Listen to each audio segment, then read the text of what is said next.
curvature. But that's gonna be it for tonight. Oh, okay. So that was the Ghosts and Goblins. All right. So thoughts about that, Gabe? Game was hard as hell, man. It's way harder than Ninja Gaiden. That's the hardest There's no one. other way to. There's no other way to like talk about it. The game's just difficult. Mm-hmm. Um, it did give me that very classic arcade feel though. Like like you just go to the arcade one day, one afternoon, you just go ahead and play, stick a bunch of quarters. But man, that like at a certain point, I didn't even feel like I wasn't even mad. I was just like, please end my suffering. Like you need to stop. And it was so painful at some point. Yeah, it's a really tough game. It is brutally difficult. Yeah, Ninja Gaiden we found was tough but fair. This game is just like it just throws so much at you. Like there's so few levels, but it doesn't even matter because the game is so hard. Like I said it earlier in the stream. Like theoretically, if you were just like really good at the game, you could beat it in like within half an hour. But you need to be like god tier, and there's no way you're gonna finish it that fast in your first try ever playing the game because there's just so much that they throw at you, and there's so Yeah. many kind of new enemies that you encounter as well. Also, I'm looking at the box art of the game. The Krusty Krab is unfair draw. What? What does that mean? Is that a reference? Krusty Krab is unfair. Oh, no, wait, what's the thing? Oh wait, Krusty yeah, I Krab, remember yeah. that. The Krusty Krab is unfair. Yeah, I remember that. I'm looking at the cover art of the game now, and I see the red armor. I see the dragon that we fought at the very end there. The zombies are right next to Arthur.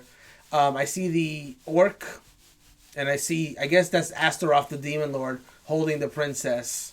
So yeah, all the enemies are there. Well, most of the enemies. There's a good amount of enemies that are there. But yeah, Ghosts and Goblins is just a really hard game, and somehow this became it's very arcadey. This game at one point I think was an arcade game. I don't know if it was an arcade game first and then got an NES port or vice versa, but there was definitely arcade versions of it, and they were just games that were just designed to suck all your quarters out. That's why this game is. That's why this game doesn't send you back as far as you play the NES version because you bought the game, so they don't need. You've already paid the money, so they can be a little more fair as long as you keep going on that one session. But if you're playing this arcade, I wonder. I would wonder what the ratio is to people who actually played this game in the arcade and finished it. And apparently later games get even tougher. I think they made a Genesis game version of this, and there's definitely a Super Nintendo version which is called Super Ghouls and Ghosts. Nah, I'll pass on those. No, you won't. I'm calling you back when we do that episode for the Oh, Super Nintendo season. such torment. Yeah, you're coming back for that episode, man. You're not going nowhere. Whenever we get close to get ready for that call. But anyways, yeah. So it's the Ghosts and Goblins. Like, it's the hardest game on the NES. No question about it. If they're looking for a challenge and you have Nintendo Switch Online, this game will definitely give it to you. Unfortunately, the only real downside of this game, like aside from the difficulty, I wouldn't consider a downside. It's just like if you're into like really hard games, I think that was a good thing. It's not gonna be for everyone if you're just like not into like really hard games.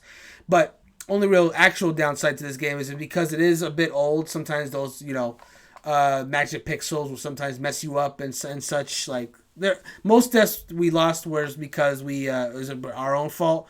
But there were a few like where the AI would just suddenly change based on knowledge we had gained, or we would jump and then we were just like stuck on a corner or something like that. It didn't happen too often, but it was enough that we noticed it. That's the only real downside I can see. If you just like really tough games, like you could do far worse. Like, and it's there. So if you like hard games, it definitely holds up. If you don't, you probably wouldn't like this game anyway. Honestly. Yeah. Any other things to say before we wrap up? No, this was a good session of pain. I really hope everyone enjoyed it.